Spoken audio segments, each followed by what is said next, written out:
We've only just begun to live. White lace and promises. Are you ready to check out, Mr. Enslin? We would be honored if you would join us.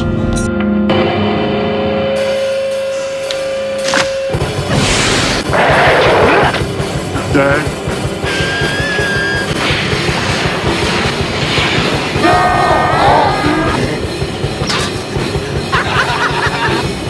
Drop it. Groovy. This is Video Store Clerks. Welcome to the store.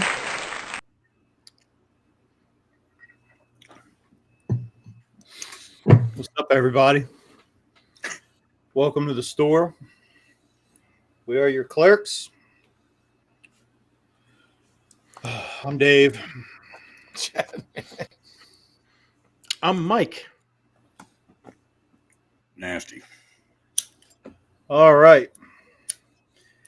And this week's movie is just a tiggling supernatural thriller based on a short story by Stephen King. It's 2007's 1408, starring John Cusack and the old Sam Jackson.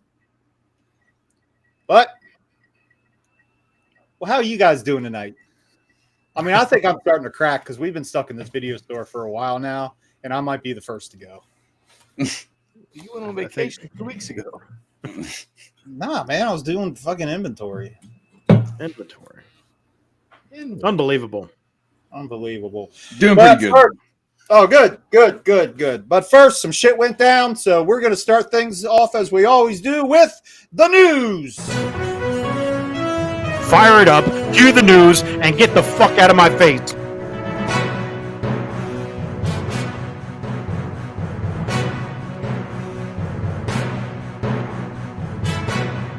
Production has been shut down on the new NBC show that is set to premiere on August the 8th called The Ultimate Slip and Slide.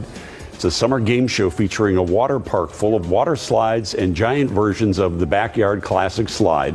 TheWrap.com is reporting that the show had to be shut down for a while after an outbreak, Paul, of explosive diarrhea on the set. Yeah. What? Yeah, There you go. explosive diarrhea. Why does the show have to be shut down? I feel like That just threw me off completely. you just pivot and you call it shit and slide. That's what I said. There you go. I mean, brought to you by G.G. Allen. You gotta learn. Man, I remember those slip and slides. Yeah. I feel like everybody got fucked up on them. Like every time you put one out in the yard, like somebody would go flying down the slip and slide, and one of the stakes would catch their leg and cut them open. I don't know. Did you ever slide down? Did you ever slide down one of those that wasn't wet? Oh, yeah, it hurt. Yeah. I was always that kid that like couldn't just. I couldn't wait for 2 seconds. They're like, "Oh, hold on," and I'm already. And I was like, "Ah." You just poured baby oil all over yourself and took off. No, that was many years later. Thanks, Mike. Oh, It's summertime. You wanted to be pure. Dance if you want to. Go for the bar. All right, let's get to it. Starting as always with the box office. These are your box office totals from this past weekend. Domestic totals from here in the States. Not a good weekend. Not a lot of people went to the movies, and thus a lot of weird movies that nobody's ever heard of made it into the top 10. So let's get started. I noticed a pattern with that. Yeah. Because number 10, we start with looks like a foreign romantic comedy called Jet and Juliet 3. Never heard of it. So nobody saw the first two? Nope. Who gives a fuck? Next. well, that's the sequel of the sequel, where Romeo and Juliet, but Romeo dies. Somehow Juliet lives, and she meets Jet. So Jet and Juliet. Oh, geez. Karma, bitch. What is going on over there? Tomfoolery. Well, it made $1.5 million. Well, good for them. All right. Number 9, a movie called Kinds of Kindness. Oh, I heard about that one. I don't know what it's about. I just heard it's really good. I have a good friend of mine who really loves that movie. Kinds of Kindness. And the It's sequel. It was done by, I can't remember who the director is, but he did another movie that was actually really good. But the name of the fucking movie is like escaping me. They've already greenlit the sequel, Close Encounters of the Third Kind of Kindness. That's the spoof. Oh. Look for that because it's on its way. Number 8, Kingdom of the Planet of the Apes is hanging in there. It's falling. Oh, yeah, it's falling fast. $1.8 million. The kingdom is going to fall. Well, they need to quit monkey. They need to quit monkeying around. Heyo. Yeah, because Kingdom of the Planet of the Apes started off strong, but just down it went. Yeah. Weird. Lucky number 7 goes to the Garfield movie. You said lucky number 11. I was like, So I was like, what, it came back out? They re-released Re-released. God damn, that one hit me too. $2 million for the Garfield movie this past weekend. Number 6 goes to the Bike Riders. 3.3. I've heard good things about that movie, but I want to see that. Yeah. It looks like it'd be all right. Well, that was way off. I think it took off. Oh, so you're aiming for it. Oh. Missed it by that much. And this shit at number 5. See this? Like, I don't know what this is, but the poster, it looks like a ripoff of Dune. Even the text looks the same. You know how you go to Walmart sometimes and you see those movies like Transmorphers? Yeah. Shit like that. That's what this looks like. But this is called Kalki 2898 AD. KALKI. But it made $5.5 million. Is that Balky's cousin? Kalki? Yeah, because illiterate people saw the poster and thought it was Dune. Maybe. Probably. This has to be right. All right. Now we'll start to get into the nitty gritty here. As Bad Boys 4 comes in at number 4, Bad Boys Ride or Die brought in $10 million. Who saw that one coming? Bad Boys 4 at 4. Number 3, the Kevin Costner project Horizon, an American Saga Chapter 1, debuted at number 3 with $11 million. I want to see that, actually. That motherfucker knows, he seems to be like his best when it's like Western or related. You know or dancing when he's dancing with wolves. When he's dancing with wolves. Yes. You know, not when he's doing Robin Hood with a bad, no accent. Or he's in the Field of Dreams. Waterworld. That was on at the bar. Was that the other night, actually? I'm still amazed that they have Waterworld down at Universal Studios. Like, really? Yeah, they have. It's like we should do. It's like a production. Like, I mean, it's impressive, but I'm like sitting there thinking, like, who the hell in this audience even fucking knows Waterworld? Like, like the parents maybe. The kids sure as shit don't. Do they still have the Backdraft fucking little joint down there? I don't think so. That shit was dope. Chad, you made me watch Karate Kid. I want to watch Waterworld. I'll watch whatever you guys want. God damn it, you're so easy with that shit. I can never win. Wally World, Dad. Wally World. And here's your top 2. Number 2, debuting A Quiet Place Day 1, came in second place. $52 million. Wah, wah. Probably just like the others. Way off. And once again, taking the number 1 spot is Inside Out Part 2. Brought in another $58 million. God damn. Hell yeah. I love that. There must be. Yeah, what is that? Yeah, a lot of kids out there. As Inside Out 2 has joined the $1 billion club. It is the first movie of 2024 to do so to hit the $1 billion mark. Who would have thought? Who would have thought?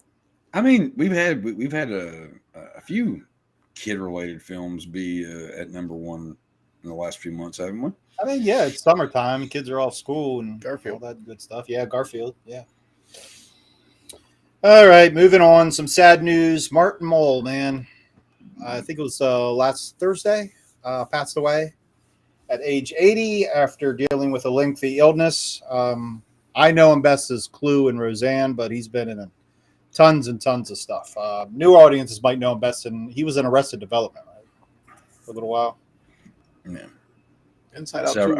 I want to see it. I love the. There was another show. I might be wrong. It might not be Arrested Development. He'll always be Colonel Mustard and same. What's his ass from Roseanne? Leon? Leon. That's it. Yeah, Leon. I kept wanting to say Louis, and I was like, wait, that's not right. Two of my favorite things growing up to watch, Roseanne and Clue. And I still love them both, actually. Yeah, they're still good. Colonel Mustard with the fusion bombs problem.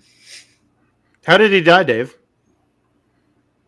It just said a lengthy illness. It wasn't in the study with Oh, the rope. All right, I knew you were going there. We love you. I didn't know it. That went right. Yeah, dude. He was awesome. He was good. He was hilarious. I got set up and I didn't even know it. Roseanne is my all-time favorite show. There is Really? Yep. If there was ever a show that I wouldn't argue with you. Well, Yeah, we watch that I every mean, night. growing up, I mean, like it was pretty much my neighborhood. That's what it just seemed like. It always seemed like it, like we knew those people, you know. Mm-hmm. Except the last season. The last season. Oh well, the last couple. Yeah, we won't. Yeah, we don't have to go there. Let's remember the good times. Let's yeah. Remember the She-Devil, Roseanne. Hey, She-Devil. I actually like that movie too. I haven't seen that in a long ass time. We should do that one. I'm just saying, we should just do a bunch of shit. Why not? Should do a She-Devil and a Serial Mom night. See, I'm liking these ideas. Wait until people find out with what we were planning earlier. Oh, get ready. What about She-Devil and Devil's Advocate? That'd be that's a good double feature. That'd be a It's weird an interesting double feature. That's a weird one. In other news, you might remember a while back we mentioned that a new Hellboy movie was on the way yet again. Third time the charm. Is that what you said? No, it's not going to be third time the charm with this. Hellboy the Crooked Man. The first trailer just dropped the other day, and it looks terrible. Really? The biggest criticism from mostly people on Twitter is that it looks like a fan film. And it does. It just looks really, really cheap. And then I found out that the same guy that did Ghost Rider Spirits of Vengeance and Gamer and co-wrote Jonah Hex did this movie. Terrible. So no chance. So is this supposed to be like a continuation of the original movie? Another reboot. Oh, see, I haven't seen the last one that came out. Who's playing fucking Hellboy in this one? I actually don't even remember the guy's name. Was the last one good? That came out. Was it good? What's his name? David Harbour. It wasn't terrible. Wasn't bad. I need to see that. I have a buddy of mine that's a big Hellboy fan, and he said it was good. But dude, Ron Perlman to me is Hellboy. Yeah, you can't top that. He looks like Hellboy, just like he looked like a fucking lion in fucking Beauty and the Beast. Right. That guy just has that face. He'll always be Hellboy. But they should have got his ass for the third one. That still pisses me off. Yeah, they just should do the third one and be done with it. Everybody's got to reboot fucking everything, assholes. Fuck you, Hollywood. Oh, what the hell, boy? Beverly Hills Cop XOF, the fourth Beverly Hills Cop movie, is on the way. And in case you wondered, the budget for the film, Netflix spent $150 million. So it better be fucking good, eh? Man, it better be fucking good. Jesus Christ. I'm looking forward to it. In fact, that drops tomorrow, correct? Correct. Is it tomorrow? I believe that's the second highest budget for a Netflix original. I'm not positive, but it has to be. What was that movie that The Rock and Ryan Reynolds were in? Red Notice, I think. That's got to be the highest. They probably spent a fortune on that one. So they're supposed to do another one, right?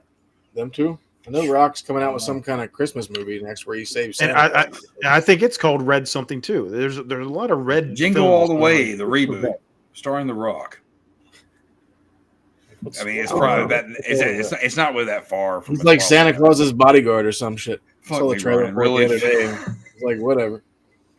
Okay, I'm so fucking tired of seeing The Rock. Sorry, I said it. Who gives a flying fuck? He's the same character in every fucking movie. Unbelievable. Fuck him. Fuck The Rock. He's a piece of shit. Unbelievable. Wow. In other news, actor Walter Goggins recently sat down with GQ to do an interview, and he revealed that best known for The Shield. Walton. My bad. We'll fix it in post. No, I'm going too fast. I got to slow down, man. Got to slow down. Walter. I'm pretty sure as soon as you said Walter, is that like my Ralph? Is that my Ralph? Yeah. That's my Ralph now. We got Ralph and Walter. See, the heat's off you, Chuck. It's all gonna go on me now. Oh no, it's just on both of us now. I'm not alone. Hey.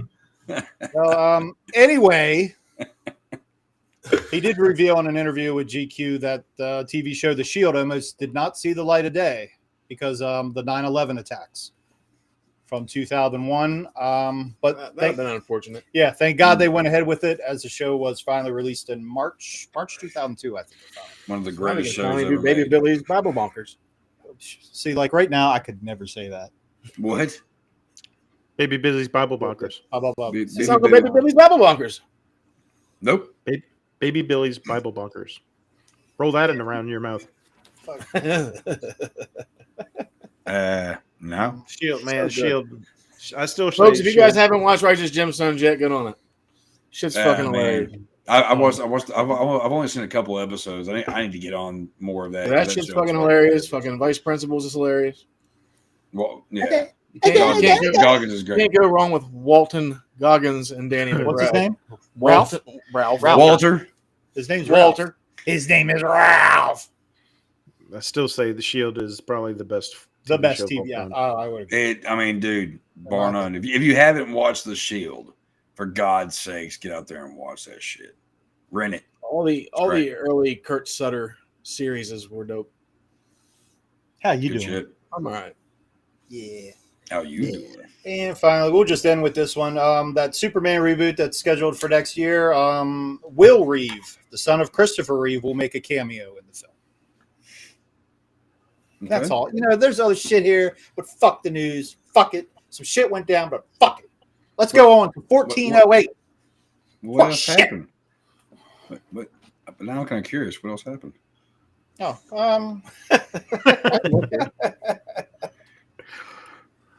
So recently there was a TikTok that used AI to replicate Morgan Freeman's voice to remake he the was pissed video. He was pissed about that. Yeah. There should be a lot of people pissed about that shit because I've but seen like- that all over the place. Like in true Morgan Freeman, like he's pissed, but he says it in such a way. Okay, here's the tweet he put I'm out. so angry right now. Yeah, it's like you can imagine his voice in this tweet. Thank you to my incredible fans for your vigilance and support and calling out the unauthorized use of an AI voice intimidating me. Your dedication helps authenticity. See what I'm saying, dude? Fuck. Integrity remains paramount. Great. Did you say I don't know vigilance what the too? fuck I said. I think I just made up a fucking word. I think it's me. I think I said authenticity. I think that's what came out. That. And you said vigilance, and I think it's vigilance. Vigilance. I didn't realize I said that. I stopped at titties. Always does. The titty. Titty sprinkles. Have you ever seen that video? It sounds like Morgan I can Freeman. picture like I'm Morgan not- Freeman I'm saying not, that. I'm not. What was that shit where he was Titty president or sprinkles. whatever? Like Sum of All Fears or whatever? He was president in Deep Impact. I said Or maybe deep. that's what it was. Deep. What's in the box? Goddamn. Yeah, what's in the box? Fucking ass. Stay away from here. Stay away from here. John Doe has the upper hand. Yeah, that's enough because I'm way too scatterbrained to do any more bullshit news. Fuck the news. Fuck the news. 2007's 1408, ladies and gentlemen. It was a good day. It was a good day at the office with a budget of $25 million. It ended up bringing in $133 million. Oh, shit. Woo. Not too shabby. And with a movie that had just as many alternate endings as we do people in the video store right now. What new? Oh, what? There's a new Beavis and Butthead? Somebody told me about it the other day. Is that really actually a thing? No, we did not. Beavis. We should I do know there was a- Beavis and Butthead to America. Please put that on the list. The last Beavis and Butthead shit wasn't very good. It was kind of a letdown. It was all right, but it wasn't. Yeah. The TV show was funny though. When they rebooted it, it was pretty funny. And one thing I wanted to know. Okay. I've always said John Cusack. Mm-hmm. Is that what you guys have always said? Okay. So sometimes I've heard people say like Cusack. Cusick. Or Cusick or something. Dave like calls that. him Jeff. Yeah. I mean, no, I don't. Name's John. It's Jeff, right? John Cocktoaston. And old Sam Jackson. Can't go wrong with Sam. Can't go wrong Sam with Jackson and John Goodman. Like if they're in the movies or whatever you're doing, it's like it's I'm guaranteed. with you on that one. Yeah. Like we were talking earlier, like 1408 is the best okay movie I've ever seen. It's just okay. It's not bad. I'd recommend it. I think it's more not than great. okay. I think it's okay. Okay. I love this fucking movie. And I went, oh boy, here we go. Mike didn't like it. But yeah, I do want to talk about the alternate endings at some point, at least. We'll get there. Let's start with the alternate ending. Yes, let's start at the end and work our way back up. No, we'll come. Yeah, we'll get there. We'll get there. I'm just saying. We'll circle the wagons. Yes. I'd just like to get everybody's opinion on that. Which one you prefer? Wagons East. But that's it. I just thought it was okay. It's not bad, and I thought Cusack, he carried the whole movie. I think he was great. Yeah. Do we have you can't go wrong with Sam Jackson. So, do we have a plot to read by any chance? Yeah, sure. I don't have my case over here next to me, or I would do it. Yeah, I went to the video store. Shit got fucked up. Yeah. Well, John Cusack plays an author, Michael Inslin. He's a cynical and skeptical author of books about supernatural events in which he has no belief. Skeptic. While promoting his latest book in California, he receives an anonymous postcard depicting the Dolphin, a hotel in New York City, bearing the message, "Don't enter 1408." What was funny? Did I fuck up again? No. You said the dolphin. Might made a dolphin noise. Ace Ventura. You do. Perfect, dude. You do that great. Anyway, go on. Viewing this as a challenge, Mike travels to the Dolphin. Okay. And requests room 1408. The hotel manager, played by Sam Jackson. Gerald Olin attempts to discourage him. What the fuck? I'm tired. That in the last 95 years,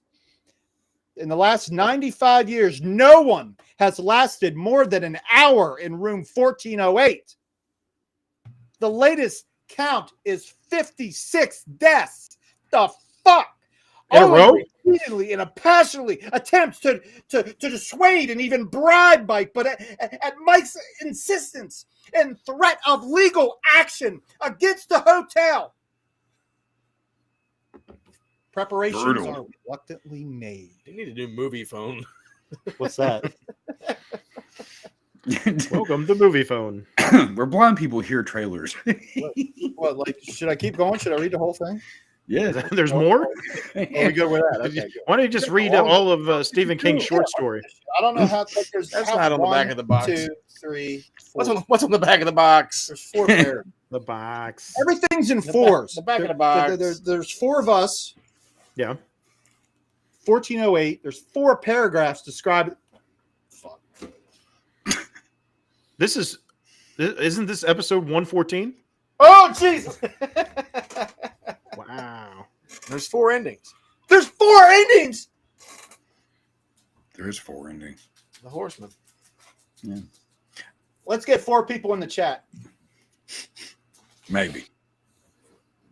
Dun, dun. Anyway. All right, so there we go. So I think all of us have kind of a little bit different opinions. I just thought it was okay. I think this is one of those movies that if you're flipping through, you can't decide what to watch. Give this one a shot, man. Yeah, it's one of the better mediocre type movies to watch, I think. I don't know. Like, I don't mind John Cusack, and I love Sam Jackson, so it works. Mm-hmm. But you don't get enough Sam Jackson in this. You just get a little taste. You don't. Right? You don't. You don't have Sam Jackson showing up in the third act and being like, "I'm tired of these motherfucking ghosts in this motherfucking room." I knew you were going to do that. He doesn't go full Sam Jackson in this movie. No, he doesn't. He reins it in. That's like, if you're gonna have Sam Jackson, have him go full. It's like hire Nick Cage. Like, if you're gonna go with Nick Cage, have him go full Nick Cage. That's the isn't it? Yeah. My thing about this movie is This Code Red's fucking me up. I'm a sucker. Well, for obvious reasons, I'm a sucker for movies about writers. Big shocker there. And I like the human element of it. He's a writer that is a skeptic on many levels, but yet he writes these books about these places he goes to that he hasn't had any experiences with. Early on, you find out that like he wrote a book before all this shit. It doesn't really explain too much about that book, but it was more of a novel when the rest of the stuff that he writes is like some cheesy fucking, 100 scariest haunted houses in America. I don't read that shit, and barely anybody else does either. Like, that kind of shit. But the fact that it's not a character that is already in the belief of the paranormal, because a lot of times in these kind of movies, like you get a main character who is like, they're like, oh, I'm searching for this and blah blah. Like, I know, he's not searching for shit. He doesn't believe in it. After his daughter dies, which is a fucking big key point of why this fucking movie is so like deep for me in a lot of ways, and any other parent is like he's not trying to like portray something he's not. Like he doesn't believe this shit, and he's not really too shy about it. He pretty much makes it known. He's like, I've never had any experiences at all. And they're like, oh, why are we sitting here listening to you then? Yeah, I like at the book signing though, when the kid's like, where can I go to see some ghosts? And he's like, Haunted Mansion, Universal Studios. Yeah, right. Orlando. Yeah, like, would you be that way, or would you just? I mean, you're lying to your fans, but at the same time, do you want to take that away from them, or would you? You know what I mean? Like, well, the character himself. I don't think that a real author should write, something like 20 scariest places to visit if you're a skeptic. And I think that's where, because like he is lying. He is lying. That's not necessarily true. Because it's, like, I like the premise just because it's almost like a part of my life where, I go around to these places. I just don't write books about it. And, I'm looking for an experience, just like Mike Enslin. I want something to genuinely happen, but I'm a skeptic because I've never experienced anything. I want it to happen, but it never does. But you can still go to places that have history and, where horrific things have happened, and you still get a vibe, and you can still be creeped out by certain things, even if there is no kind of paranormal or otherworldly thing going on. So you could definitely, of course. Write about it. But you can't, if you're going to be like Zach Baggins or somebody and totally embellish and make things up, then that's a whole different ballgame. Mm-hmm. No, I totally get that. Like, I'm just saying, like, the way that the character kind of portrays everything, he makes it seem like it is like, he's going to, like, if you go here, you're going to whatever the fuck. I just think if you write stuff like that, you probably should have, I don't know, some context like to what your experiences were, instead of being like, oh, well, this was said here, blah, blah. Like, what's the point of it being written about then? Like, okay, cool. History is good. But like, if you're actually telling the ghost story of it, then like you have to believe it at least a little bit. And he doesn't even have any, like, that's the thing with this character. He doesn't have any kind of excitement or anything to the whole thing. And that's how, in fact, his daughter and shit. He's like a straight debunker. Well, I mean, that's how we see him to start out the film. He's going to this place, and it's just some type of inn where they're expecting him, and they're hoping that him staying there is going to boost their revenue and get people to come, because he's going to talk about the ghost story that happens there. But obviously nothing happens there. And whenever he's leaving, he's talking into his recorder, and he's talking about how he's kind of embellishing a little bit, and he was like, oh, I'll give it 6 skulls, and like, no, 5 skulls or whatever, because nothing happened. We see him in the room like dicking around, and nothing happened at all. But he, that doesn't sell books, so you have to give something, And I think that's the part that he kind of despises, is the fact that he has to make shit up, and then he goes to book signings, and there's only like 3 people there, so it's like, what the hell am I doing with my life, type thing. Yeah. I just think, I think that it also it's the perfect, like, you're a skeptic movie. You know, like they're gonna get theirs and shit in it. And I love this movie like completely. I just think that it's well, I don't want to get too much into it because everybody else here, because I love this. I do love this movie a lot. The characters in it are just so like you believe them. You know, John Cusack's character, like, I mean, he's actually one of my favorite actors. So is Sam Jackson, but like Cusack, like you definitely believe that he is a grieving father that hasn't ever been able to really fully mourn the death of his daughter. And that's his whole reason for doing this whole, ghost hunt, basically. And like I said, the humanization of it, it's believable, and it kind of gets under your skin a little bit. And then when it gets to the ghost aspect of it in the room, I mean, like there's so many places. I mean, Mike's been to fucking the one of the most notable haunted murder. It's become an attraction. I hate to say it, but the Villisca murder house, the axe murder house. Like you automatically think that, okay, everybody's telling you it's scary. It's scary. Oh, there's evil stuff here. And Mike, your experience there was not anything like that you took as anything supernatural, correct? No, I didn't have anything. We messed around. If you go back and watch that episode, which you should definitely do because it's great. Go on. We messed around with a couple different things and tried some stuff out, and there was some weird stuff that came in a little bit, but I mean nothing that I would write about. Nothing that it was groundbreaking in any way. Like I said, it was more about the history. Not only there's the paranormal aspect to it, but it's also the true crime aspect. People did get murdered there, and it was never solved. So it's kind of interesting. Like I said in the episode, just being able to kind of reconstruct how everything happened.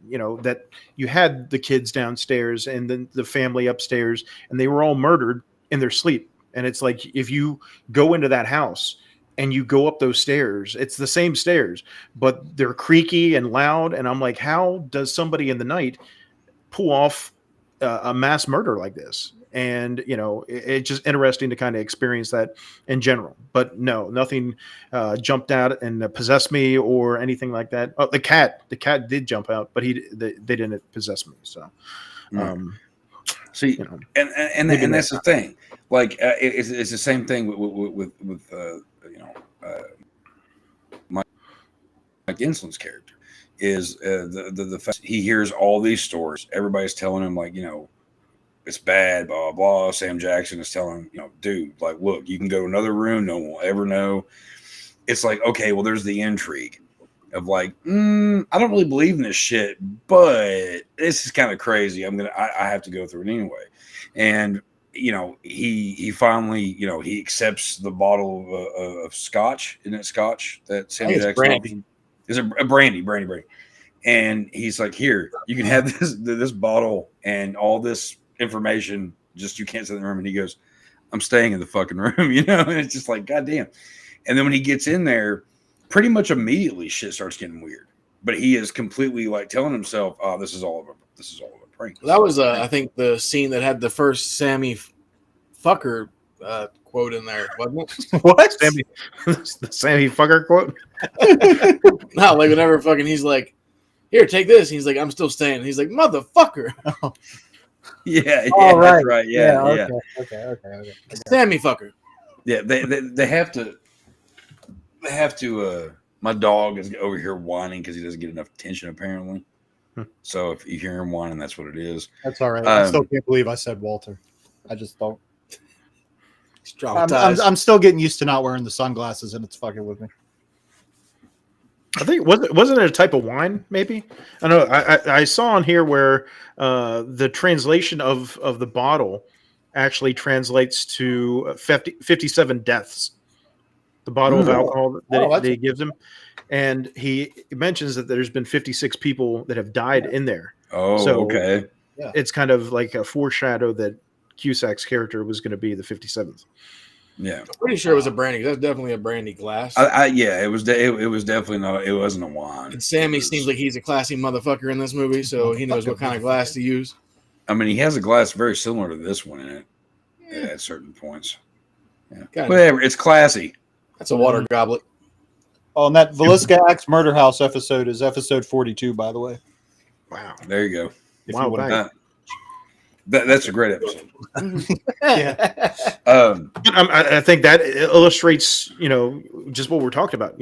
Obviously we did that episode. It was fucking awesome. We had a great time and it was interesting and nothing otherworldly happened. So you can definitely do those types of things and it's not going to be a stink fest where it's even like Cusack says in the movie too, whenever she's like, what's like the scariest place you've been to or whatever. And he's like, I've never really seen anything, but he's like, the air is thick wherever.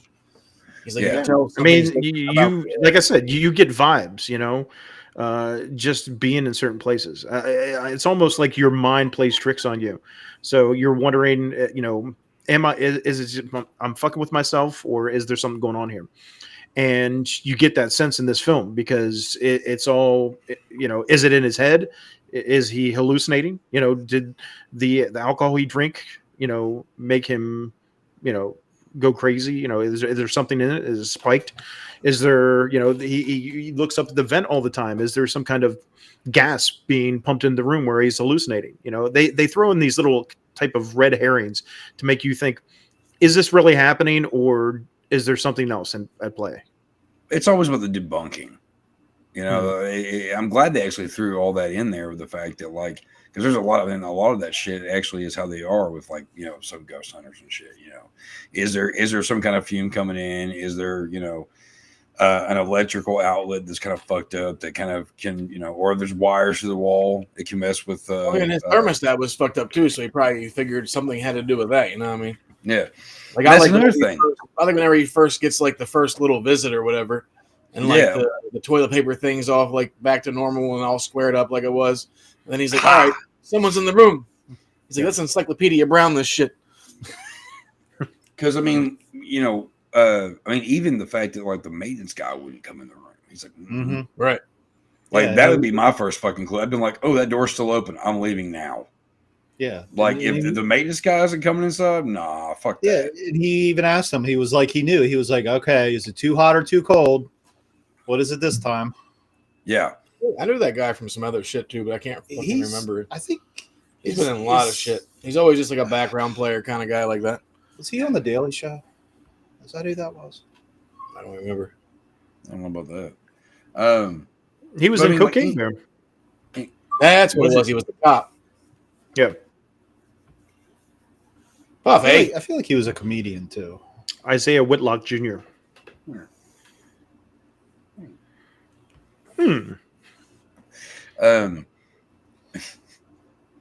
But anyway. Continue. Oh, shit. My dog threw me off here. That's rough. Rough? Right on cue. Right. Yeah, completely. Well, I was gonna say was though, anytime that anybody actually if you're a skeptic and you actually experience something that's kind of crazy and weird, and it's completely out of the norm for you, you question everything immediately. I'm a skeptic about it. Shit. I mean, and that's perfectly fucking normal. I've experienced stuff. I know a lot of people that have experienced stuff. And it's you have to allow your mind to accept certain things, and then you can even argue that that's you your mind playing tricks on you. So when weird shit starts happening, you go through everything in your head that could possibly debunk it, and then some people there's a lot of times where people don't even know, they're like, well, we can't debunk this, but there's got to be some other reason why this is happening. What are you laughing about, Dave? You hear my dog scratching himself in the back? What are you doing? You're laughing. He's over here whining. Bruce, you're gonna have to stop. I'll bring him on camera here. Good. But But yeah, like no, it's a weird thing when somebody first experiences something that they can't explain. Yeah, like I'm a skeptic too, but like even like walking around a cemetery at night, you just get that weird vibe. Oh, well, I mean, there, but like even like you feel it, that vibe. No, like you do. Calling out. Like, even there's. I was going to say, no matter what, there's always that element of something could happen. We're staying the night in Villisca, and I don't think any ghosts or goblins are going to get us or anything. But what if some fucking lunatic that is obsessed with the axe murders decides to recreate them, and he comes in the house with an axe like a real person? That kind of shit could happen. You're walking through a cemetery, and there could be some fucking guy that's all fucking junked out that comes after you. Oh, he looks like a zombie, but he's just a fucking crackhead. I also do believe in these popular spots, okay, in these very popular haunted places. I also do believe that like they're tired of it. There's times they don't feel like fucking doing anything. Like, oh, these assholes want us to fucking like be their fucking, their circus like clowns. I'm not doing it tonight. You doing it tonight, Bob? Nah, I ain't doing it tonight. All right, let's just sit here and watch them. Let's not give them anything. Because like I do believe that. That's why like because I mean there's like with the murder house, like the axe murder house. There's so many videos and shit of weird shit that can't really be explained. That's happened, but people do go there and have nothing that happens, because I do believe that spirits get tired just like we do. And in Insulin's case, they don't ever get tired. There's a bunch of them, and they're all angry, and they all have no problem taking you with them. That to me is terrifying. The idea of one room, okay, being a problem out of this whole fucking building. That one room, like, okay, is it the greatest movie in the world? No. But this is the part that I love about it. The fact that they're able to pretty much have the whole movie in this one room and do so many things with it. Like, put yourself in that spot. You're going through hot, you're going through cold, you're going through wet, you're going through dry, you're going through everything possible you could ever fucking imagine. Your mind is losing by minutes. Okay. You're watching people kill themselves, unalive themselves over and over again. And they want you to go with them. The possibilities of, is it your mind fucking with you? Or is that really an evil fucking room? Because that to me is where kind of the beauty lies in this film. Well, I mean, even Sam Jackson like leans over at the end and he's like, "This room is fucking evil." It's an evil fucking room. And it's not really, I think they say that there's not really ghosts in there. It's just the room itself. It's kind of like, another Stephen King story, The Shining, where the antagonist is the hotel. Yep. And the hotel is, trying to convince Jack and whoever to do these things. So it's similar to that in that regard. I don't think the ghosts are really trying to do anything. Like you said, you don't really know if it's just the room fucking with him or what's going on. And like I said, you as a skeptic and going through these things in real life, I try to analyze it myself, and I say, okay, let's make sense of this. Why is he seeing things? Why is he doing all this? And it's like you try to rationalize. Okay, he had alcohol. Is there something wrong with it? Is there gas? Whenever you're in a controlled environment like that, it can be manipulated. So he could very easily be, poisoned and hallucinating to where all this shit is just in his head. It's a really bad trip, but you don't know that. You're trying to, as the viewer, you're trying to figure out what's real and what's not. And for me, I hate that shit. We talked about this briefly on late night with the devil, where, hey, Papa, wherever it gets to the point where you don't know what's real and what's not. I don't personally like that kind of shit. If I don't mind supernatural stuff happening or otherworldly things happening in film and TV, but whenever it's a dream sequence or an altered reality and it's not really happening or whatever, I'm like, what the fuck is the point? Because I feel the same way. Yeah, you're just trying to fuck with the viewer, and some people might like that, but like for me, I'm like, no, I like things to be really happening. I like there to be consequences. I've always said this about American Horror Story. American Horror Story, you know, there's so many different seasons that start out good and they have a good story going in, and then halfway through it just goes sideways to where everybody's a gay ghost or something like that. And I'm like, what the fuck is going on here? This makes zero sense. Like, you know, and it's like, you know, oh, everybody's dead. But no, you know, if somebody dies, they're still alive. And I'm like, no, there needs to be some kind of consequences. There needs to be something concrete, finite that has to happen. Otherwise there's, you know, anything goes. And it's like, what's the point? You know, even in Marvel and all that shit, you know, it's like, oh, we have time travel, and we have the infinity stones, and you know, we can turn back time and change things and bring people back. And it's like, if there's no, you know, point to it, then what the fuck am I doing here? That's just me. You know, a lot of people love that shit. No, that's fine. I'm with you on that shit. Like, There's no consequences. That's why, like, in the multiverse, you can, if someone gets killed, you just fucking bring them back. Yeah. What was the point? Yeah. So for me, with 1408, this is probably the first time I went back and revisited it since the first time I saw it, and I still don't like it. Just because of you know, that being one of the main things. You know, the thing I spoke about last week. I'm not a big John Cusack fan. People are like, "What the fuck?" You know, John Cusack's a good actor. He's done some great films, but he's just not my cup of tea. I'm not a rom-com guy. You know, High Fidelity is just Clerks in a record store to me. Hey! Look, man, that is my favorite movies of all time. Hey, that's all right. Let's calm down. No, I'm just kidding. That's all right. I do love that movie though. There's just some, I don't know, you know, maybe just me being picky, but there's something about John Cusack, his demeanor. You know, I think they did the casting perfect because he comes across as this guy that just looks fucking miserable, and I feel like that's how he is in real life.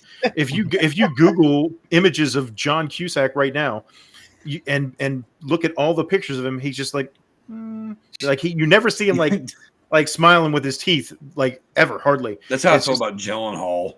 He just looks like a sad puppy all the time. He just has this closed-lipped smile where it looks like it's forced, and he just looks like what the fuck am I doing here? You know, he just looks miserable all the time. So if you're trying to cast somebody to be this guy that lost his daughter and walked away from his marriage, and who's just fucking a miserable writer that's going around, you know, trying to figure out what's going on with his life, then, you know, you cast perfectly. But I you know, it's just something about him that I don't like. And 90% of the film is him. You know, he does a good job of carrying the film because you're in a room, basically. You know, you get the small introduction. You get Tony Shalhoub, you know, briefly early on. You know, McCormick. You know, other people are in it at some point, but the majority of the film is him, you know, acting in a room. So, you know, I'll give him credit. You know, like I said, he's a good actor, but he's just not my cup of tea. And you combine that with a story where all this shit is going on and nothing seems real. Like it's all just a mind fuck. I'm just like, no, it turns me off completely. I like the concept more. I went back and actually read the short story from Stephen King. And, you know, there's a lot of similarities, but there's a lot of big differences. There's not, you know, the wife and daughter element to it. You know, it seems almost like I can't remember. Let me look here. Yeah. If you, who wrote this, the film? Matt Greenberg, Scott Alexander, Larry Karaszewski. It almost like they took elements of other things and kind of threw them in. You know, whenever I was watching this back, it had a lot of feeling of Dante's Inferno type shit, where he's going through different levels of hell, you know, and it's like they took different concepts and just kind of put them in a blender, along with that Stephen King story where you got the core story, and then and threw it out there. So you know, I get it. For a film, you have to make it a little bit more involved, and I don't know. It just doesn't do anything for me.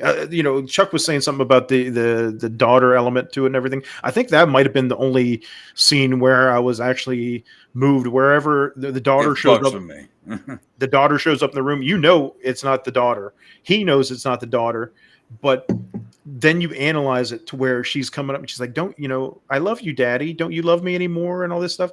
And it's like, even if you know, or you think you know, like what I'm looking at isn't real, to have something so vivid in front of you and something so personal like your dead daughter who's talking to you, you know, it's like, I know it's not real, but I'm experiencing it, you know, like a dream. If you have a dream, you know, where somebody that died is in there and you're talking to them, it feels so real sometimes, and you can't help but be overcome by it, you know, even if your mind, you know, initially says this isn't real, this is a dream or whatever. And then whenever he's hugging her and telling her everything's going to be okay, and then all of a sudden she just crumbles and turns to ash, like, fuck, man, what a mind fuck that's got to be. Yeah, it's an evil fucking room. Yeah, like, dude, like, yeah, like I totally get that, and I need to go back and actually reread the story. It's been a while. It's pretty much the same, except, you know, they added more stuff with the film. Right. Yeah. Which, I mean, I totally agree with you. The daughter aspect of it kind of like holds the key of a lot of it, you know. They actually, I can't remember if it's in the story or not. You said you reread it, right? Yeah. Well, I listened to the audiobook. Either way, he doesn't know how to read. I don't know how to read, man. But in the book, I can't remember if it's in there, but in the movie, where the part where he's seeing like him and his wife arguing, and he's like, I need to get a pack of smokes, and he leaves, and that apparently is like when he left. That's actually what Stephen King's dad said when he left the family. He went to go get a pack of cigarettes, never came back. Oh, in the short story, his brother had died of cancer, lung cancer. Mm-hmm. So that was the catalyst for him to quit smoking. So I was like, oh, you know, I haven't touched him in 9 years or whatever, you know, and that's why he just, you know, in the film, he still has the cigarette and everything like that. But it's, you know, his dead brother. I don't think there might be a mention of an ex-wife or whatever, but there's no wife and daughter. It just kind of starts off with him getting to the Dolphin Hotel and his interactions with Olin, and then his experience in the room itself. But with the film, you know, they throw in the wife and the daughter. You know, it's almost like the daughter is the inspiration for him to be the writer. Right. You know, yeah. He's a skeptic, but he wants to experience something, because, you know, they show that scene with the wife and the daughter where they're telling her, oh, you know, you'll go to heaven, and it'll all be good, and all your friends will be there and all this. And it's like, he felt like they lied to their daughter, and that they should have fought, you know, harder for her. You know, it shouldn't fill her head with all these fantasies and everything like that. So now he wants to go around to these places and really experience something, because if he can prove that there's an afterlife, then he wouldn't feel like such a piece of shit father that lied to his daughter. It's like, oh, my daughter did go somewhere good, and, you know, there's a justification for all that. So, you know, that's his motivation, but we don't really see that until later on. It kind of progresses, which I don't know if I like that or not, because it's like, you know, why does everything got to be like some kind of surprise? You know, you got to reveal more and more as it goes on. It's like, I don't feel like that was necessary, but I mean, you have to reveal more and more for the story to continue. I mean, like, or it's just going to be stagnant. Yeah, because you got the story with him in the room. You know, the story is but I mean, you have to have that extra element, though. You can't just have, all right, guy in a room, he's a skeptic, there's weird shit happening. You have to add that extra element of, like, you know. But that's what King. That's exactly what King did, though. Mm-hmm. There's just a guy in the room. Yeah, and the analyzed movies ever too, because there's so much shit like you were saying earlier, like they were trying to say like the movie was about like the 5 stages of loss or grief, and then another one was like the 7 deadly sins, and they were going back through all that shit. And then there was a lot of people saying how like he ended up really dying at the initial time whenever he was surfing and almost drowned. That's what I initially thought too. Then like he like lived through like kind of saw all this other shit on his way to the afterlife and whatnot. Like I don't know, like there's so many different ways and like you can interpret the movie. Yeah. So like I kind of like it that way because it definitely opens up a lot. And then like I don't know, like for me, like a lot of it was just like him, like you said, like just being in a room and acting the way you would act, like because the effects in the movie are fucking dope. Yeah, like the snow like room and the fucking water shit, and then when the room's turning sideways and like one of the deleted scenes and everything, like to me that shit was pretty dope. But all in all, like I told Dave earlier, I was like, it's probably one of the best like kind of mediocre type movies you can watch. Like it's just kind of on, you're not mad about it, and you're not gonna like turn it off probably. So you're just gonna like background noise kind of a movie. Like I don't not like it, but I'm not crazy about it. It's not really something for everybody when it comes down to it. I mean, no, like I used to own this shit too. Like as soon as it came out, I bought it.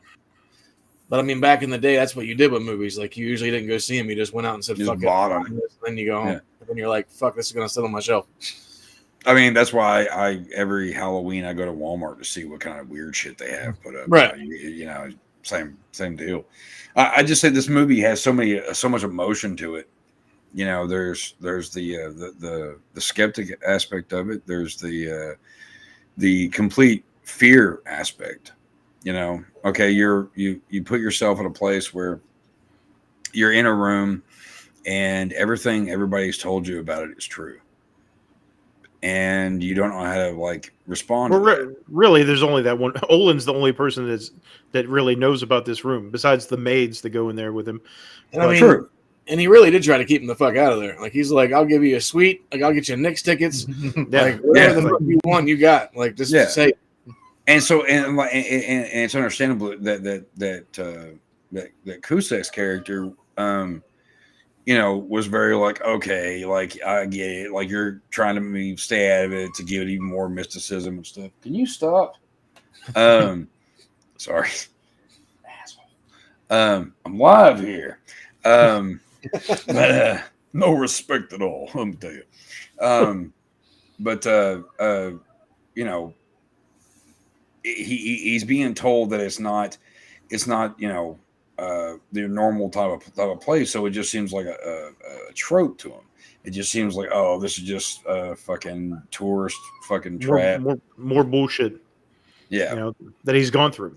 You know, but it's like, you know, Olin's breaking it down. It's like, look, motherfucker, we're at 90% capacity at all times. We don't need you to come in here and write stories to help our business.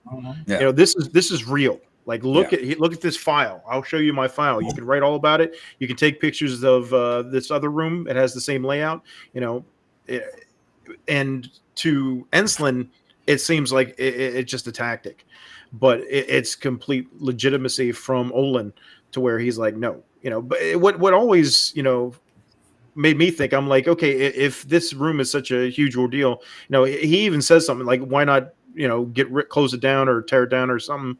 And he says, you know, it's some generic answer where like, oh, the corporation, you know, doesn't believe in that type of thing. They don't want to admit something's going on in there or whatever. Yeah. And it's like, I don't know, it was just a cheesy answer. You know, if, you know, the answer was for him to just set the place on fire from the beginning. You know, I felt like somebody could have done that years ago, you know, or just destroyed it or sealed it off or, you know, whatever, you know, but. Oh, it was just weird too, how like, it's almost like they were saying that the room wanted him to do that or whatever. Cause like the first thing he sees is like that little thing on the wall where it says burn me alive or whatever. So it's almost like that's how it was supposed to play out. Like that's what it wanted him to do the whole time, or some shit. Who do you think sent him the postcard? I was just gonna ask the same question. That's what I was wondering too. Yeah, it never says, and then whenever he has that little flashback, seeing the postcard's not in there, and he's like looking around for it. It's the ghost. They're like, oh, there's no ghost. It's the room. So that's what I'm saying too. Like maybe the room sending the card to send him there so he could burn the motherfucker down, like it said on the wall. Yeah, or maybe it was Sam Jackson's character. Why would he invite him there and then beg him not to go in? Yeah, I don't think it'd be Sam Jackson. I mean, I people guess have it was weird good advice. motives. I have no idea. He just wanted to take him to a Knicks game the whole time. He's like, hey, we need to talk about Cell. So, I mean, yeah, there's that aspect. Chad touched on this earlier. Whenever I went back and watched this, I completely forgot about the surf scene. And I'm like, oh, he died there. And I was like, why else would they have this scene? But then whenever I kind of looked at it later, I was like, I think they just put that scene because I mean, it makes sense to where people are like, oh, he died, you know, in the tide or whatever, and then all that's just him in some type of purgatory. Right. I think the directors and those guys, the writers, wanted that scene in there just so later on, whenever it's the setup where they're mind fucking the audience, where it gets to that point where you think he's out of the room and he's back, you know, because it takes you back to him, you know, like, oh, he just dreamt all this whenever he was, you know, in the water, you know, he got knocked out and it was all a dream. And then you come to find out, no, he's still in the room. So I think that was just all set up. You know, initially I thought that might have been the case, but then later on, after thinking about it more, that scene cracks me up because that's like such a fucking dick move right there. He's Yeah. like, no, I was out. I was out. I love that scene. Fucking Actually. room. When he goes to the post office and all that shit, and they start tearing shit down, and all that, and you're like, like I think that's a great scene because you already kind of like get the idea that it's not over, right? Like it's too obvious that like this is why is the movie still going? Yeah, I mean, I think there too was, easy. Yeah, it was like at least 20 minutes left in the movie when that part happened, maybe more. But it gives them hope. It gave them hope, and then took it all away. Yeah, it's like you fuck, son. But yeah, no, I think that if anything, I think it's a fun supernatural film.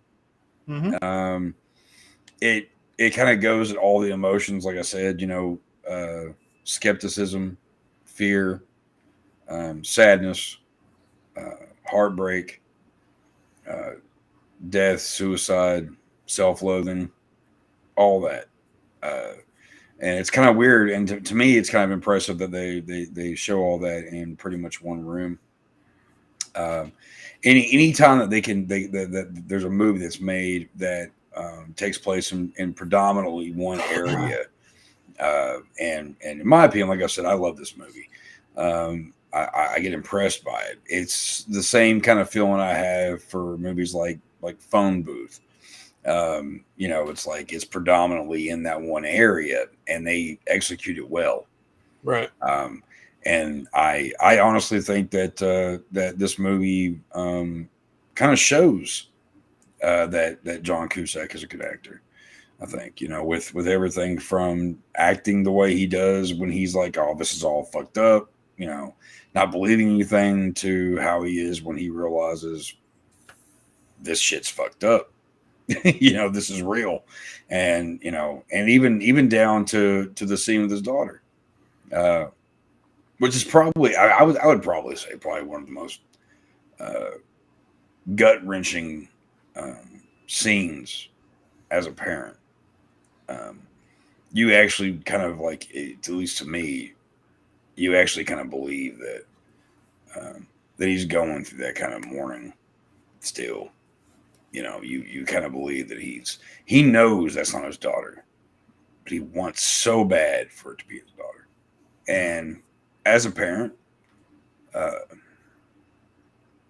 it's hard to even imagine. You know what I mean? Can't imagine that feeling and going through that. Yeah. So, you know, I definitely appreciate John Cusack's acting in this movie completely, and that character and what they've done with it. You know. So all right. I do love this movie a lot. You know? All right. So next question: who was the fucking claw hammer maniac? I was ready to say it. I was ready to say that. I was like, I was going to ask you guys if anybody else thought of Clint Howard every time they see this fucking. Not until he said it. Every time I see this man, from the first time I ever saw this movie, I swear that's fucking Clint Howard. I had a couple of thoughts. You know what we're talking about, Chuck? The hammer guy that comes swinging with an army jacket on. Oh yeah.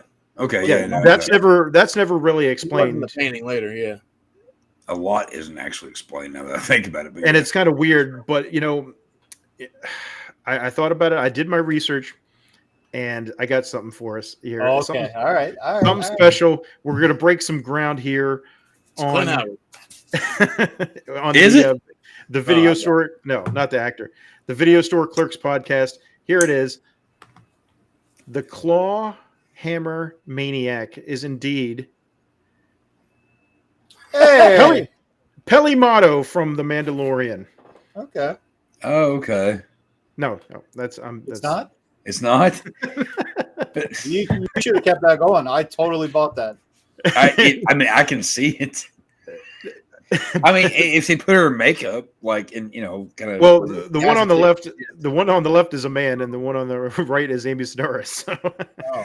Well, I mean, whatever. But the similarities are was uncanny. Like I immediately thought of that, and I was like, "Holy shit!" And then another thing I thought of was, it's Fire Marshal Bill. Let me show you something. Let me show you something. It was I a used to love that mashup. shit as a kid. So there we have it. The mystery solved. There we go. So it was not Clint Howard. I wish it was, though. Man, I wish it was. Every time I see that fucking scene, though, I'm just like Clint Howard. But I'm like, why is this fucking guy in there? Like, He it's has, almost his like fucking hair from like the Wraith. that person is never mentioned. I don't think in any of the files. Well, I think that there also is like the idea that somebody was murdered, like instead of like just being in the room, like maybe something else. But the murderer's ghost is in there or whatever. I don't know. Maybe there's so many people that died in there. Like You don't really know. So like you can't really, and also like in film, like you have to be careful about like what all you put in there, like time wise and shit. So like I'm sure that it has something to do with those files he was looking at. You know what I mean? I think it's weird because that entity or whatever it is comes across as like you see it as like a real person as opposed to the others that are jumping out the window where they look like holograms. Like yeah, I didn't like that part. I will say that. I never liked the holographic thing. It was weird. It's like the guy from like the 30s looked like he was black and white and all like fucking like staticky, like a shitty TV connection. Yeah. And then the other chick was almost black and white, but like her checkered fucking shirt or whatever was all brightened up. Yeah. Like it was just weird. They when they throw the TV out and it just I want to know fizzles. I want to know what the fuck that thing was up in the goddamn vents. Oh yeah. I might go ahead. Keep going. I think I might have Little figured it vent out. worm. Like he's fucking running around with this fucking like steampunk looking shit, and fucking little like nubby legs flopping around, looking like Freddy in the one fucking shit. Oh yeah. Wait, yeah. what do you? Well, hold on. I didn't rewatch this. Whenever he's crawling around the vents, and he's trying to escape to get to the next room or whatever. Oh, when he's pulling a Die Hard. Yeah, that's what I thought of. I started laughing and I was like, now I know what a TV dinner feels like. Then he got attacked by a fucking TV dinner. Like, what the fuck was that? We'll have a party. Microwave hot dog. And the decomposing in the refrigerator too. the corpse guy that's in there. He's kicking him at him. Yeah, I think I know who that is. No. Oh, okay. All right. There you go. Here we go. Ruh-roh. How did I forget about that part? Yeah, I do definitely remember now. Yeah. Oh, of course. No other. I knew you were going to say that. The boss. Yeah. The boss from Scrooged. Hey, you paid for the women. I love that. There he is. Movie. He was hanging out in the event. You're going to be visited. Wow. That's so we're getting down to the bottom of things here. We're solving the mysteries. We might write a book ourselves. Oh shit. Oh shit. Well, what were you saying earlier? What was I saying earlier? Hoops. Hoops. Oh, if you want to do some fan fiction, in case you were wondering what the character of Hoops from One Crazy Summer did, instead of becoming a comic book artist, he just went on to become an author. Connected him. One Crazy Summer to 1408. No. We need the chat to do fan fiction. Well, here's the thing. He didn't make it as a comic book guy. Here's the thing. All right, I already talked shit about this. I do love that movie though. About the unrealistic element fucking bitch ass John Cusack in this film. Hey, man. Hey, okay. Moving on. I will give it credit. After watching this, it made me think. And I like films like that make me think and make me kind of research stuff and everything like that. Because with the story that comes from Stephen King and how so many different books and stories from Stephen King's universe are tied together, it just made me think and make me analyze, how is this tied in? Like we said, it has similar elements to The Shining. They're both set in hotels that, are kind of overtaken by an entity. One's the whole hotel. This is just a room. Are they connected? There was different theories that they're connected through the Dark Tower or somehow. There's all kinds of different things that you can go and look at other works by Stephen King and kind of see where it all fits together, or if it does, or it just makes you think. And I like stuff like that kind of gets me engaged. Also, the real life elements to it. I think Stephen King had said, this makes no sense to me. I think he had said in an interview that it was the Hotel del Coronado in San Diego that it was based off of, which makes no sense because that's like a beachfront type hotel. And it doesn't remind me of it at all. Whenever I went back and watched this, I'm thinking, if anything, the inspiration for this hotel would be the Cecil Hotel, which is out in Los Angeles. It's the infamous one. That was the basis for the Cortez and American Horror Story and a number of other things. If you ever heard the story about Eliza Lamb, the real story of Eliza Lamb, where this girl went to this hotel and stayed. It's eerily similar to 1408, where she's in this hotel and nobody ever sees her leave and they can't find her all of a sudden. And it's like, there's all types of different things that happen in this hotel that can't be explained, and it's very similar. If you ever go, she ended up in the water tank up on top of the roof. So just for the record on that one. Yeah. That's a whole other thing. If you're interested, go and research the history of the Cecil Hotel. It's called Stay on Main. There's so much fucked up shit there. It's called Stay on Main now, and it's closed down because they're trying to change it over to apartments and other shit. And they changed the name because they thought, because of its checkered past, that we're going to try to renovate it and make it a new place and put a fresh coat of paint on it. But no, it's the fucking Cecil. If you walk in, I've been there, the sidewalk, the Cecil Hotel is still right there on the sidewalk and brass and whatever. So there's definitely elements, but you look at this hotel and it looks just like the hotel from 1408. The actual hotel that they used for filming in 1408 was the Roosevelt up in New York, just the exterior. But if you look at the Cecil and the hotel from 1408, it seems very similar to where, at the Cecil, there's been so many times where people have jumped out the windows and committed suicide, all these unexplained things that happened. So if anything, I would have thought the Cecil would have been the inspiration for this short story. But he says it was the Coronado out in San Diego, which makes no sense to me. The thing is, though, about that, though, is inspiration can come from anywhere.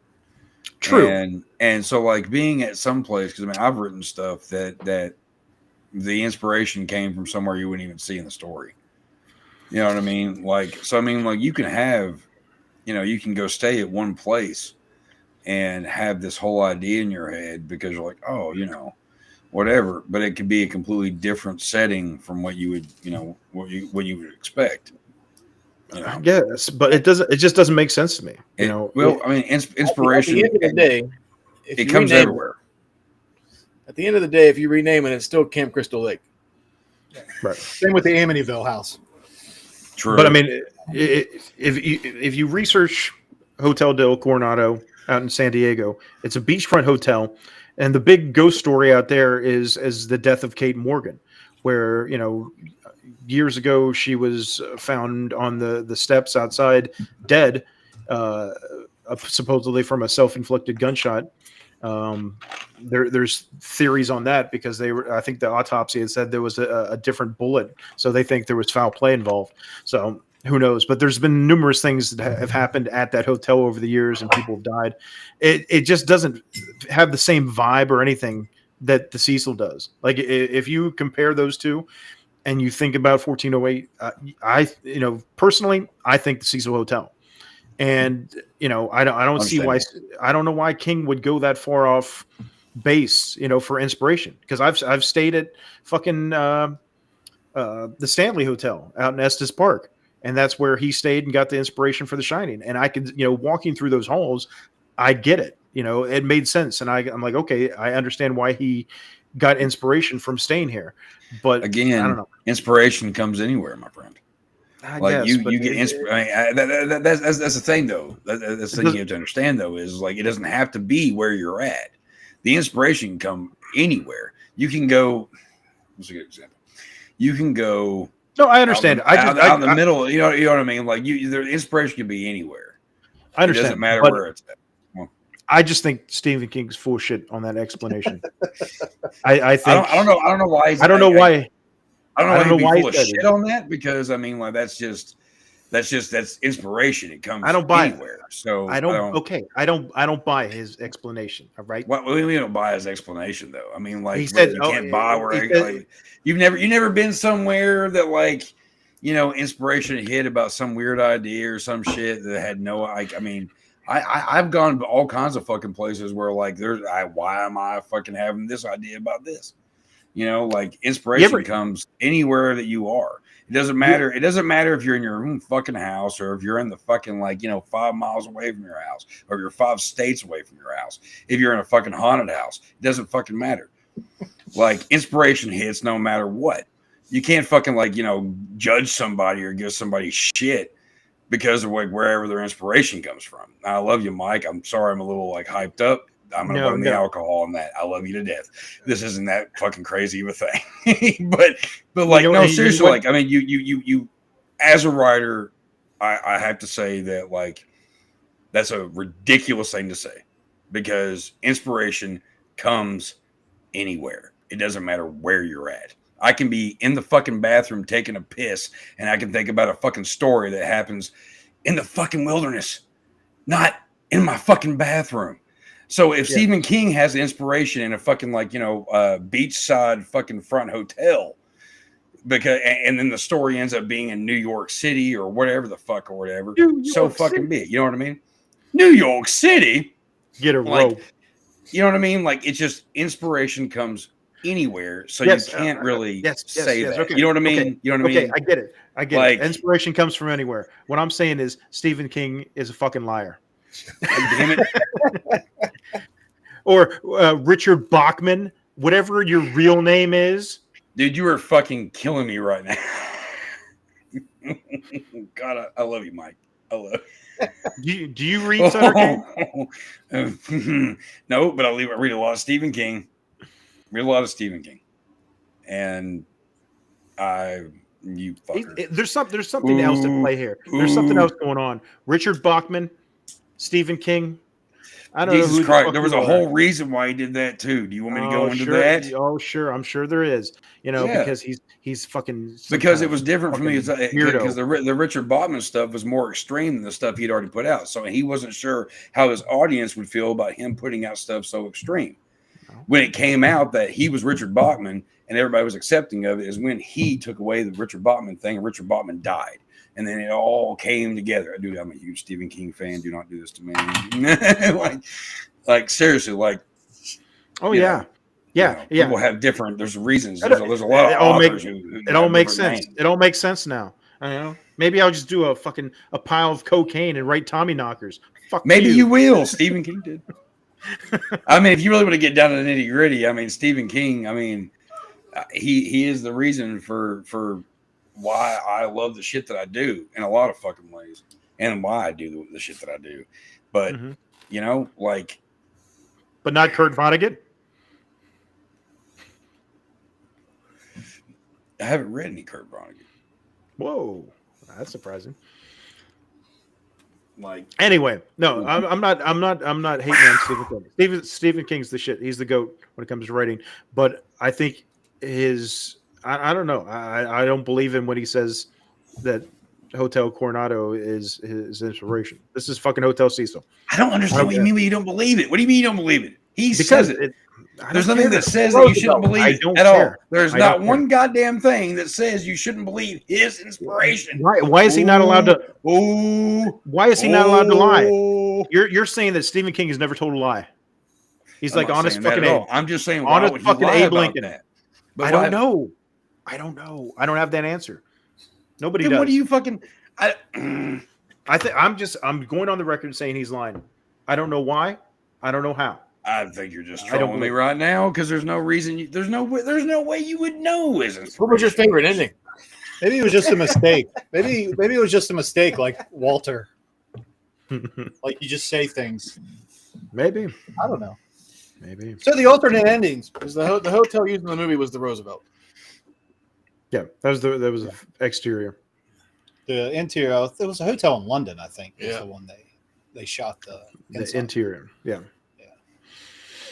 Four different endings, and I'll say right now, I think they got it right the first time, and the test audiences didn't like it. They said it was a downer. Fucked it up.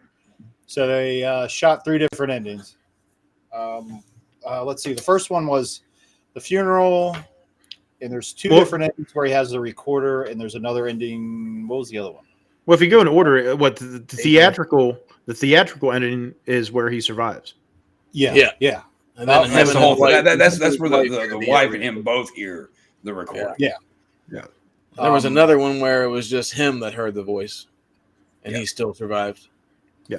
And so 2 he lives, 2 he dies. So those are the 2 he lives. The 2 he dies is one at his funeral. Well, they're both at the funeral, and one's more footage of Sam Jackson, where he sees the corpse of Mike in the back seat, along with it was another little girl, wasn't it?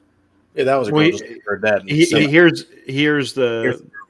his daughter's voice on the tape recorder and looks in the mirror and sees a girl running in the graveyard. And the second one where he dies was more scenes with Tony Shalhoub, which was that one just dragged on for too long. Yeah, I didn't care know. for that one at all. I think the first one at the funeral, the theatrical one, I really liked a lot. Okay. Are you just talking about just the alternate endings or all of them? I guess all of them. All of them. Which ending did you like best? The recorder. So you like the recorder, the one where just he hears it, or the one where they both hear it? I like the theatrical ending. Yeah, the ones with Monk. I thought it was an interesting take because I had not seen these. I do not know I have not seen these until today. Yeah. If they're on the DVD, I don't know how I fucking missed them, or maybe whatever. But like the ones with Monk on them. What's his fucking name again? Tony Shalhoub. That's Monk. Whatever. Let's call him Monk. Monk. Mr. Monk. I like Monk. Those are a little long. I think that it's an interesting take on how things could have gone. I think that the theatrical ending to it was a little bit more impactful with the fact of both of them hearing it. They pull the recorder out of the bag, pushes play, hears his daughter's voice, and as my dog whines in the background, freaking me the fuck out. Something I don't want. Okay. And they both hear it, and there's that whole like emotional thing. I think that's a really impactful ending. When it comes to the alternate endings, I would say that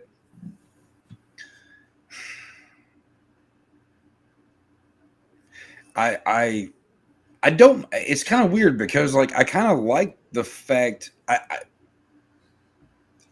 like the fact that he lives in the theatrical, but if he was to die, I like the idea of it, and I think they could have played it better in the alternate endings instead of having the big long thing with fucking Monk. Maybe because that's what I was kind of expecting was like the wife said bye to Monk, he leaves, and she finds the stuff or whatever that was brought in from the boxes or whatever, and she hears it. and she hears him talking into the daughter. I think that could have been a good ending. But instead he gets a manuscript. Right. Yeah, so what he starts reading it. It starts reading off before he even leaves the fucking title page. Right. He's like, so what the idea is supposed to be that the ghost of Mike Enslin sent him the final draft of 1408. Well, or I guess whoever's sending the postcard. Hey, Mr. Postman. But I like the original though. Whenever he dies, and then fucking that's not the original. Sam Jackson goes to the funeral, and then you get that like clip of fucking him in the back all burnt up. Yeah, nice little jump scare. Like, that shit was pretty dope. I like that a lot. Then he's just stuck in the hotel forever. That's the director's cut, the one with the funeral. Yeah, that was the one the test audience pissed on. Yeah. I like that one the best. I just think that when it comes to the endings of all these things, like the multiple endings, like I've always been a fan. I've always been a fan of the multiple endings. They've always been fantastic. It doesn't matter. Is how it could have happened. Yeah, Clue. It goes back to Clue, bro. Yeah. It goes back to Clue. As a kid, when I watched that shit on regular TV, I was always bummed because it didn't have the other endings on it. Right. You know what I mean? So like I always like a good like possibility ending. Now I don't think everybody should do it, but I think that this I was actually kind of surprised. I was actually pleasantly surprised that there was multiple endings for this, you know. Different ways to go about it, you know, because I mean you go the he lived, and they hear the voice, and it's a whole emotional thing, and it fucks up the fucking viewer as well as it does the characters on screen. Or you go with the he dies and blah blah blah blah blah, you know. Now when it comes to the script thing, this is what I'm going to say real quick before I forgot about it. The thing that I thought about it was he wrote it. It's kind of a weird idea, but he wrote the fucking thing while he was in the room after death. And then he just became a part of the room. And then the room was able to send off things. Or you could take it as he was writing a little bit at a time and then sent it. But even that doesn't make fucking sense.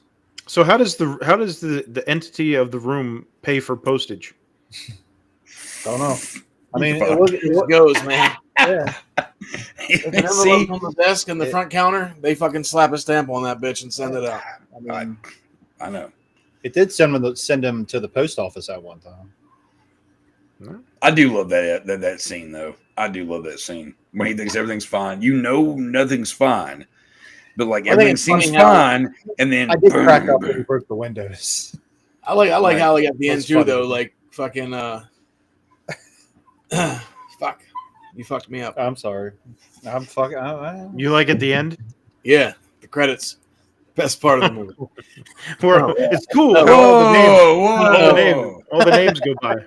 Okay, cool. So I'm curious though. Like, am I the only one that actually like? Because I beyond love. I don't think it's a bad movie. Like, but it's not a bad movie.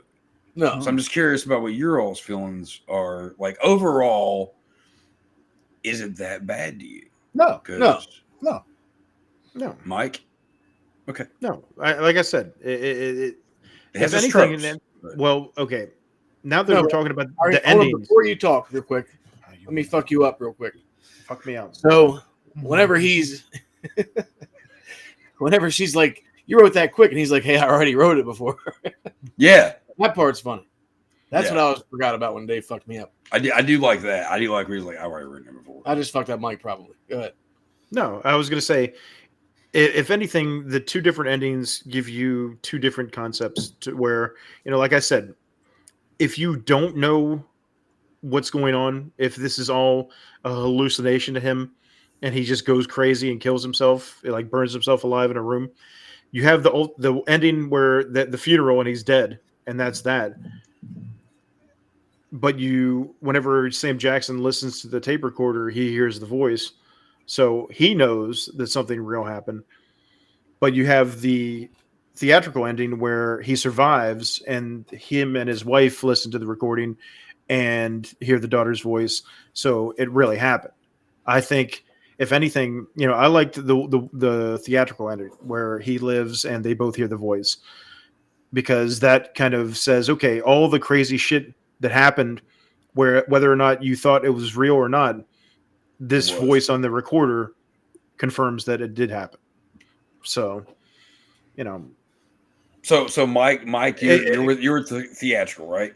Yes. Okay. What about you guys? Chad likes the funeral one, and Dave, which one do you say you like? The funeral. The funeral. Oh. All right, so half and half. Yep, 2 and 2.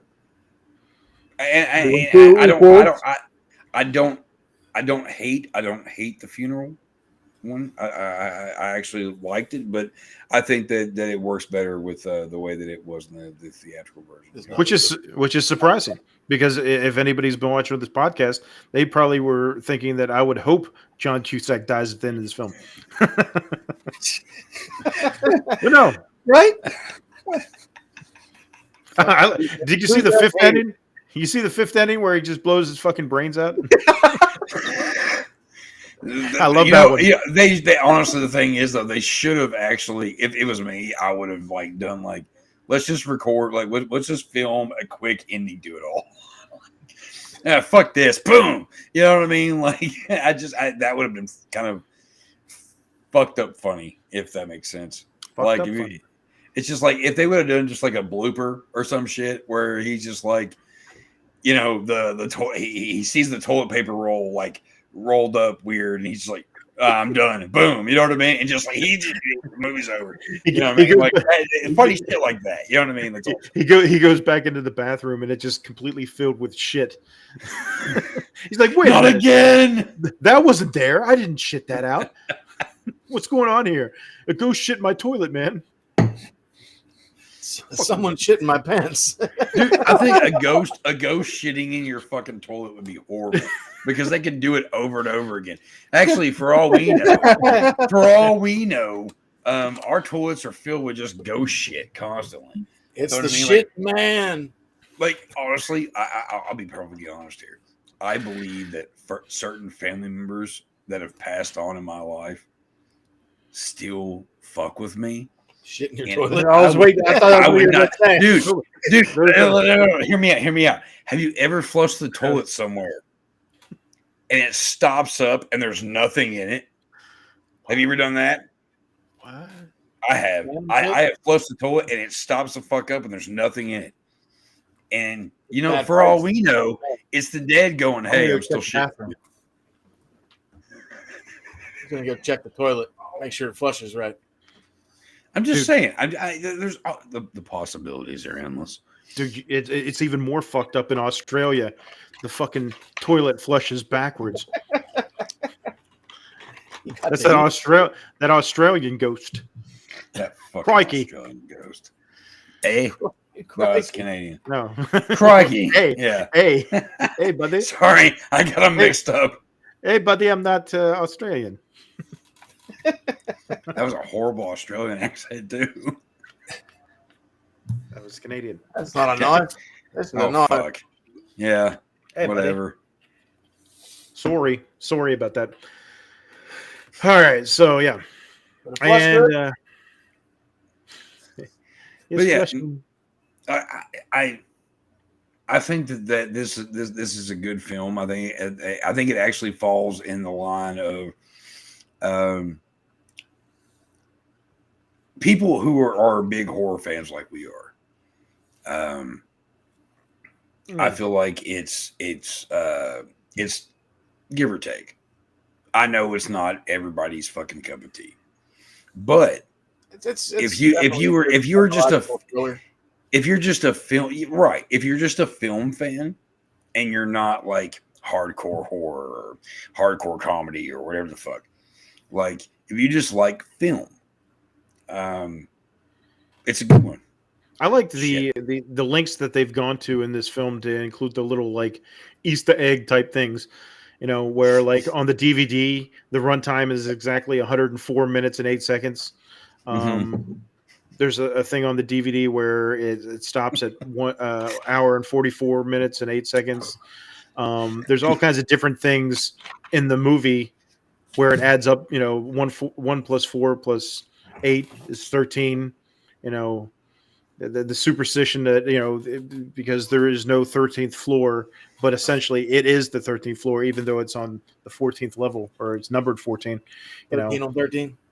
Yeah, Stephen King is terrified of the number 13, which is he it's is a Western terrified. thing. It's interesting because it's a Western thing. There's so many different parts of the world where 13 is a lucky number. So it's interesting to see the dichotomy of how the different cultures look at things. Like, oh, this is completely unlucky and this is completely lucky. So who's to say either way? I'm not superstitious, but I'm a little stitious. I'm not superstitious, but I'm a little stitious. I like that. I'm a little stitious. Mike. Where we at? It's not a bad movie then. Michael Scott. Love it.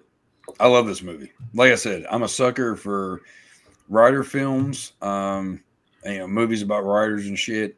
And Stephen King is he's great about it because if you look at all the movies that he's done that involve writers, all the books he's done and the movies that have been based off of it, Dark Half, this movie. I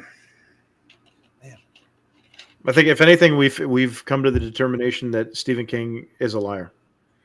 Nope, we have not come to that conclusion. We're going to come to the conclusion that Mike is a fuckhead. Okay, hey, how about this? I'll leave you with a quote from Stephen King. Good fiction is the truth inside a lie.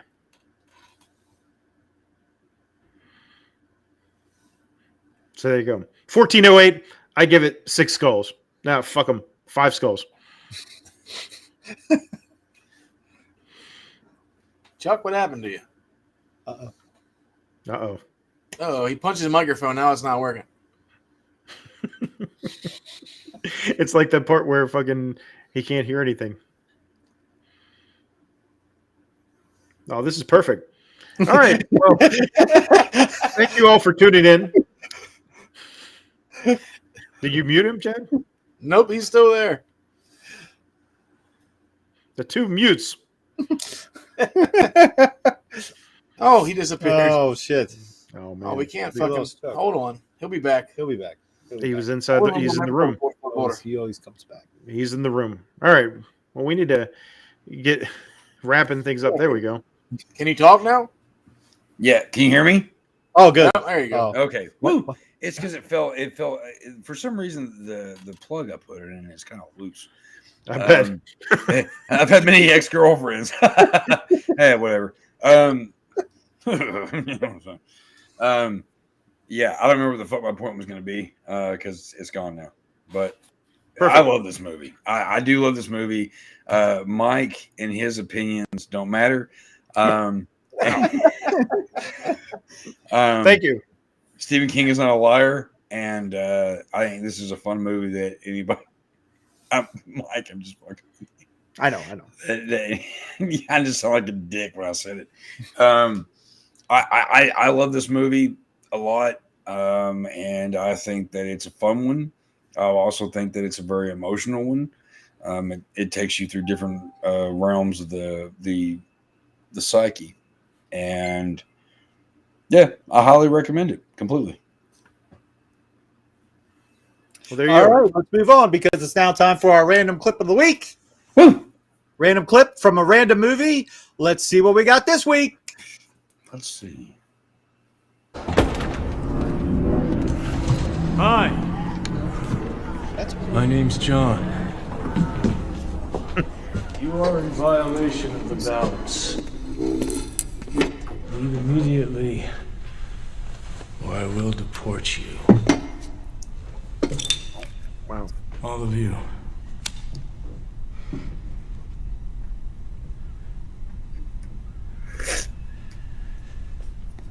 Go to hell.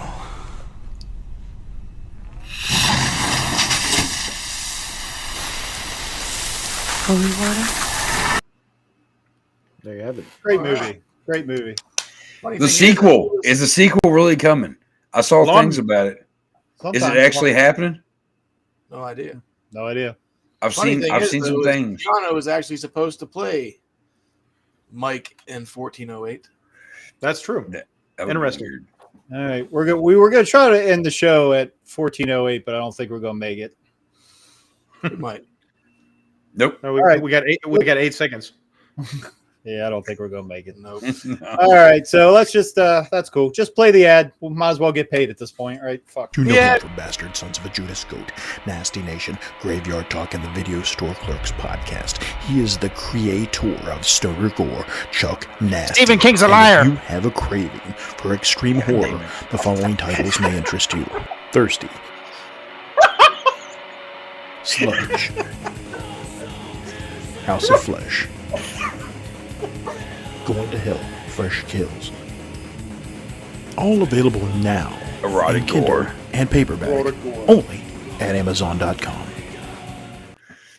And coming very, very, very, very soon, the book that I've been working on for about 4 months now is about in completion. There's 2.5 chapters plus an epilogue. The new book, Lot Lizard Stew, is almost upon you. Perfect. And I am so excited. I can't wait for people to fucking read this shit. It's one of my. I've never been so fucking proud of my life. Yep. I saw the cover you posted, and it reminded me of Leatherhead from Ninja Turtles. That Bayou alligator guy. I forgot all about him. Turtle soup. I do declare.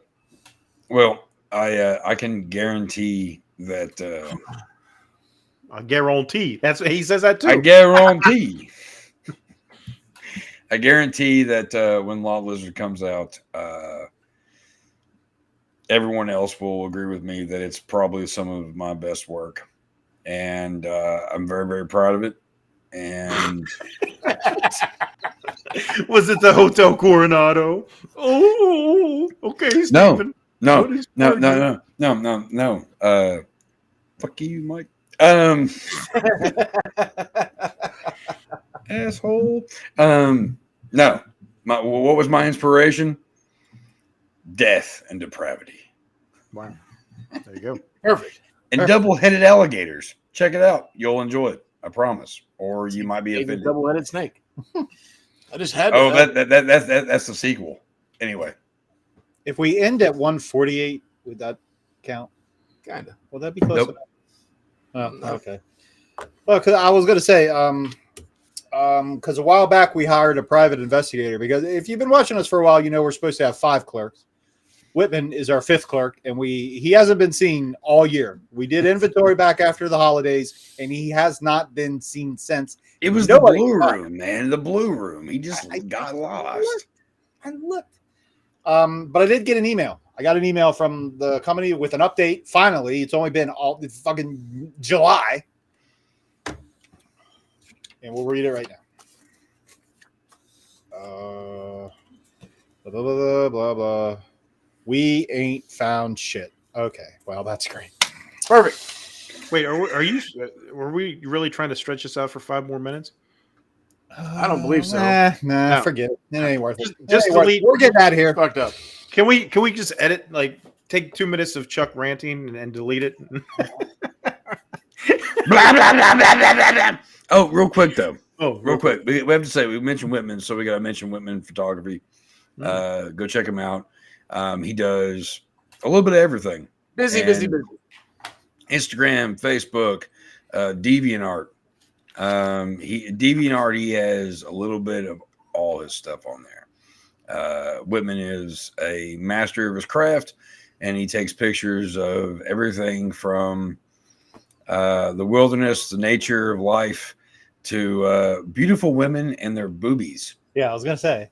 So, Whitman Photography. Oh, yeah. What movie is next week? What are we doing next week?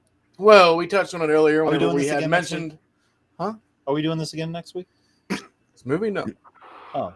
We talked earlier that Netflix tomorrow releases Axel F. Oh no! The new installment of Beverly Hills Cop. So we are going to be watching that this week and discussing what we thought of it next week. And there's a strike. And there's a strike.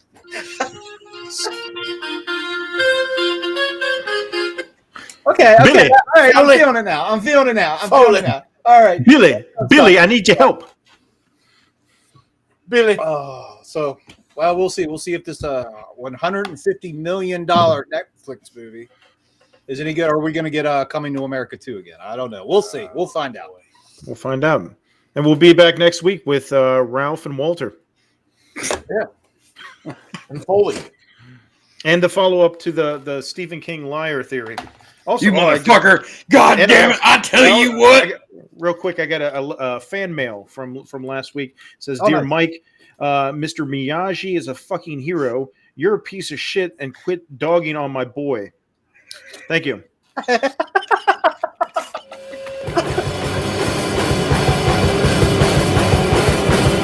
Stay scared.